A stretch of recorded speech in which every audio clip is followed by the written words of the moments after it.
This is it. Dito na tayo sa airport.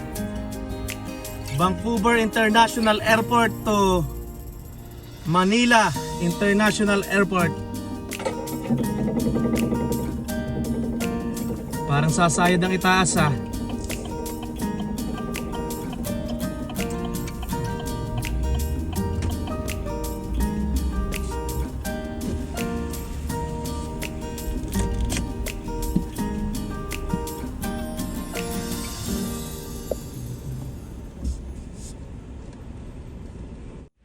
Andito na ho kami sa Vancouver Airport. At ang aking ama't ina ay uuwi na sa amin sa Batangas, sa Pilipinas. Yan. Ay ito, magbababa na ho kami ng gamit. Parang kailan lang ho noon dumating sila dito October, birthday ko. October 13.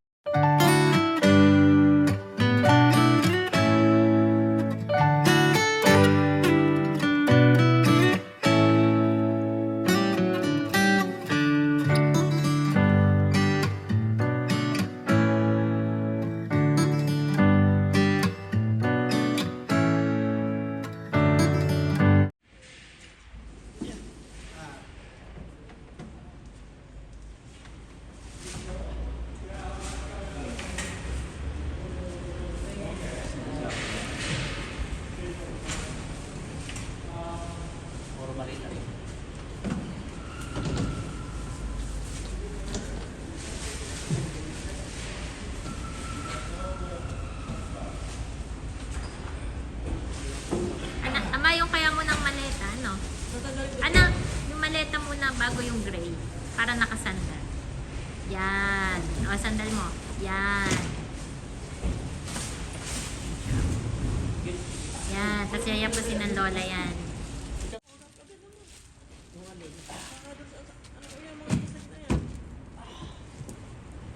Talagang sanay na sanay sa sintas ah.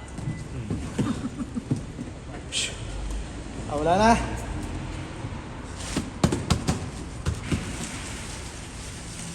Box, alin partner ito, yung red.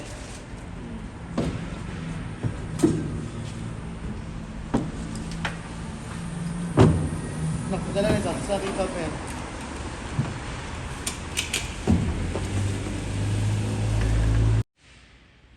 Ito. Ang bilis ho talaga ng panahon. Thank you, Chevrolet Silverado. Number 1. Kahit 24 hours na takbo, Chevrolet pa rin. Yan, so thank you Silverado, thank you Lord. Yan. Uuwi na ang aking nanay at tatay sa atin sa Pilipinas. Sana all.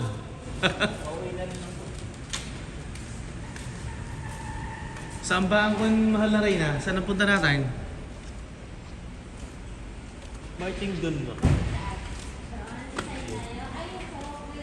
Okay, tara. Papunta na ho kami sa loob ng airport. Anak, ang bilis ng araw, no? Pauwi na agad ng lolo't lola, no? Pauwi na din. Ayan. Pauwi na ako, kasama ako. Ha? Kasama pala si Kiel, hindi alam ni Kiel. Yan. Thank you Lord at nakarating dito ang aking mga magulang. Isa po sa mga achievement ko yan. Isa sa mga pangarap ko na natupad.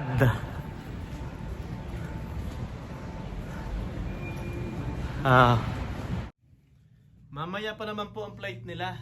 Kaso bali umuna na tayo para mas maganda na ho yung maaga. Check natin yung mga... Okay, ipakita natin sa kanila ang airport para po doon sa mga kababayan natin na pupunta ho dito sa Vancouver na manggagaling sa iba't ibang lugar. Ito po ang itsura ng Vancouver International Airport. Ano po? Yan. Para makapag-share po tayo. Yan. So, andito po tayo sa Vancouver International Airport. Yan. Ay, wala po ako masabi kung hindi thank you Lord at nakarating po dito ang aking mga magulang. masasabi ko po na isa ko pong natupad na pangarap.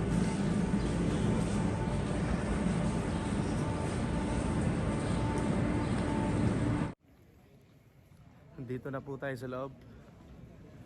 At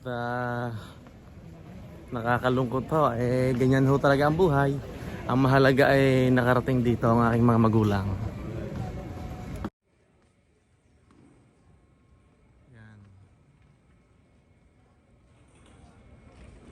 Mamaya pa po ang flight nila. Siguro alauna pa, di ba? Maaga lang po kami pumunta at para mas mainam, mas mainam yung maaga. Malaki to no? Yan.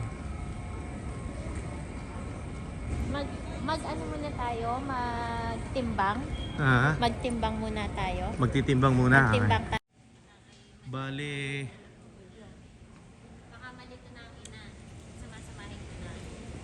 Hindi na kayo bale ito inaayos namin at merong paniguran. may mga bagahe sila na excess. Kung lang naman, wala pang 1 kilo. Sinasakto ng mahal na Reyna na tig to 23 kg. Yung isa ay 23.4, yung isa ay 23.2. So ngayon, inaayos ng mahal na Reyna. At kung mag-i-excess, baka hindi na nila dalhin. Ito, andito na ho kami, nagpapahinga, naghihintay na lang ng check-in. Yan, nasa ba si Utoy? Aray, si Utoy na din yan, nakahiga si Utoy. Utoy, mag-hi muna Utoy! Yan. Tapos sila ka ma. Ma! Yan. Yan. So, inaayos nila. Yan. Mag-video ho tayo dito sa labas ng airport. Napakalaki pala nitong Vancouver Airport. Maliwanag pa. Anong oras na ba ngayon? Anak, anong oras na ngayon, anak? 6:30. 6:30, yan. Maliwanag pa ho. Nagpapahinga kami dito. Nagre-relax. Tapos mamaya, matutulog na ako at malayo-layo pa ang aming tatakbuhin. Pabalik ho ng Edmonton. Magpapasalamat muna tayo sa may-ari ng aming bahay, kay Wayne at saka kay Ate Arlene. Ate Arlene, maraming salamat. Arlene, maraming salamat sa mga ibinigay mo sa amin. Yan. Sa inyong mag-asawa ni Wayne. Wayne, maraming salamat. Yan. Thank you Wayne, thank you Ate Arlene. Yan. Sa mga anak niyo, maraming salamat. Yan.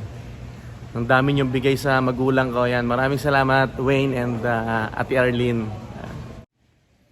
I-interviewin natin ang ina. Ina, ano? Nag-enjoy ka ba dito sa Canada? Oo naman, nag-enjoy naman. Nagpapasalamat din ako sa Diyos at ako'y nakarating dito. Hindi ko kaya ako makarating dito sa Canada. Ikaw ama, nag-enjoy ka naman dito sa Canada? Siyempre naman. At lalang malo na sa sponsor namin dito. Oilers, yan. Yan, maraming salamat paring Derby, paring Hazel, sa mga kaibigan namin, Tita Ivy, Tito Jason, Tito Gilbert, Tita Ruby, Maring Sheila, paring Paulo, yan. Si paring Jason, si paring Joan, yan, maraming salamat. Yan, si paring Nelson, yan, maraming salamat. Ang dami nilang bigay sa magulang ko. Yan. Sponsor ba nito? Yan, si Maring Ruby, Starbucks, yan. Yan. Tapos binigyan siya ni Tito Gilbert nung binigyan ka ng salamin naman, di ba? Carrera. Pati nga nung salamin mo, nabigay ni Tito Gilbert. Yan, ang daming nagbigay sa kanila. Thank you, Ivy. Yan. Yan, karera na salamin. Pangmalakasan din Pangmalakasan din yan. Tama-tama, takinig. Gagamitin daw ng ama salamin pagtatanim ng ampalya. Yan. Yan. At least ang mahalaga ay sila nag-enjoy. Nakita nila si Utoy kung gaano nakalaki ang aming anak. Yan, di ba Utoy? Yan, babalik na lang ulit sila. Sa graduation siguro ni Utoy. Pag may awa ang Diyos, kami naman ang uuwi ng Pilipinas. Sana ipagkaloob ni Lord na makauwi makauwi na kami. Hindi, nasabi ko na. Oh, sabihin nyo kay Maring Sheila, thank you. Yeah, thank you. Oh, sina Ivy. Maraming Sina Ivy, sina Ruby, thank you. Joanne. Yan. Tito Gilbert. Yan. At syempre, sa mga nanonood po sa atin, ano? Yan. Maraming salamat po sa inyong lahat.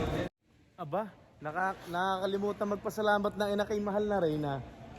Aba, kaya kay mahal na Reyna, magpasalamat ka muna. maraming salamat kay mahal na Reyna. Yan. Anak at kay Keds, apo ka, maraming salamat. Ayoko na umiyak. Mahal na Reyna, salamat na. Si Utoy busy eh. Yan. Thank you Lord. Wala po ako masabi kung hindi thank you Lord. Ang makarating dito ang aking magulang ay isang achievement po. Katuparan po ng aking pangarap. Ako po muna ang magbablog at ang ating vlogger ay matutulog muna. Dahil pauwi pa po kami ng Edmonton. Tutulog muna ho ako at oras na malaman namin na nakasakay na sila ng eroplano ay magkakapilaan ako ng kaunti at diretso na ho kami ng Edmonton. Ay magpapahinga muna ho ako at malayo-layo ho din ang ating tatakbuhin. So tatakbo tayo ng sabihin nating 13 hours to 14 hours. Yan, dahil ang takbo natin ay alalay lang. Ay siya, papahinga muna tayo at magkita-kita ho tayo mamaya.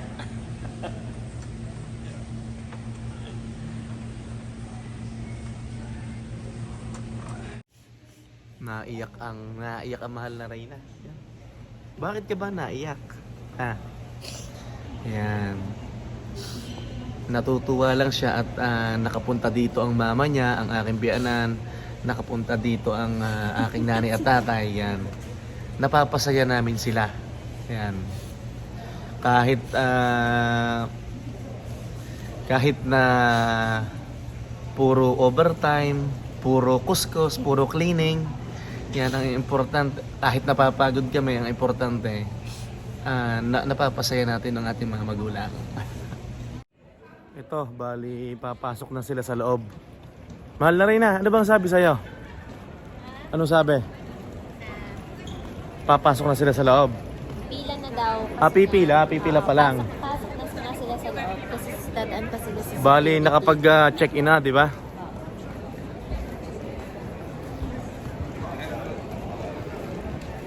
Pipila na sila para para makapasok na sa immigration. Okay. Sa immigration, doon na sila pipick upin. Okay, sige. So maghihintay muna sila dyan, no? Ay, baka matagal pa rin yan.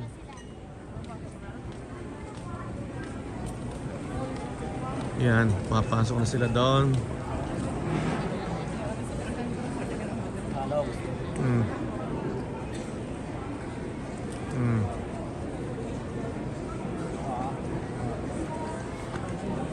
So pipila muna sila, di ba? Oo, papasok na sila dito. Papasok na, okay. Yan na yung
Malungkot ba kayo? Siyempre.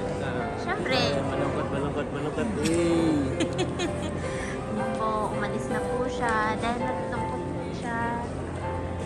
Let's go, guys. Bye-bye, Lolo and Lola. See you soon in Philippines. Yon, bali pumasok na ang si ina at saka si tatay. Anak, ano? Nakakalungkot, wala na. Balik tayo sa dating pwesto.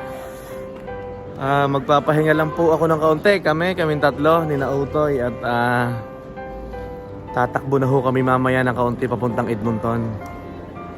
Thank you Lord, gabayan niyo po ang aking mga magulang at hanggang sa pagbalik namin sa Edmonton, gabayan niyo po din kami.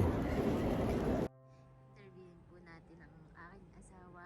Anong nararamdaman mo ngayon, asawa ko? Nakapasok na sila. Ba't ka naka-shades gabing-gabi? Malungkot, siyempre. Naiiyak ka Pero babalik ulit sila dito. Yeah. Thank you ina, thank you ama. Tsaka syempre, thank you kay mahal na Reyna. Thank you Lord. Thank you kay Utoy. Ayun. Nakahiga. Waiting kay Lola at Lolo na makaboarding. Gaya ng sabi ko, kailan sila dumating dito? October 13 last year. Yeah, no So birthday mo. birthday ko yan. Isang magandang regalo sa akin ni Lord. Hello, Ina. Nandito na kami nakarasot na kami doon sa Nutrition. Nandito na kami. Nakaupo kayo. Yan, kausap nila si ina. Dito. Sabi, dyan daw kayo maghintay. Oh, yan. Wala sinasabing kayo. Wala naman sinasabi sa amin eh. Oh, pero, nandyan lang ho kayo sa may medyo labas ng immigration. May mga Ito, bali, kagigising lang namin.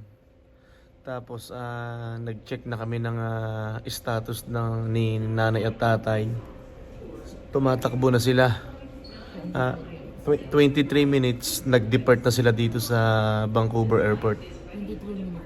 23 minutes ago, ayan. Ito, yun o. So, merong kaming tracker. Ayan, so ayan. Ayan, tumatakbo na sila. Yung orange. Yung orange. Time check. Mag-aalas 1:52 AM ng linggo na ngayon. Linggunad. Papahinga pa ng kaunti. Tapos mamaya, balik na kami ng Edmonton. Ito, nakalabas na kami ng airport. Papunta na kami ng parking lot. Tapos, siguro sa sasakyan na lang kami tutulog. Magpapalipas ng kahit 30 minutes o isang oras. Tapos, tatakbo na kami ng Edmonton, Alberta. Tutoy, mamimiss mo ba ang lolo at lola? Ayan. Sarap po ng buhay namin nung nadoon ang lolo at lola, yung tatay at nanay ko. Pag uuwi namin galing bahay, may sinaing na, tapos may luto na. Ayan. Tsaka may taga-tupi ng damit namin. Dito na po kami sa parking. Ayan, ito yung ating sasakyan. Ito, gumawa na kami ng higaan dito sa sasakyan. Ayan, so tutulog kami dito. Si Utoy nasa unahan. Yun si Utoy. Yun. Siguro 1 hour lang. Tapos mga alas 4, sibat na kami. Bukas mo kasi.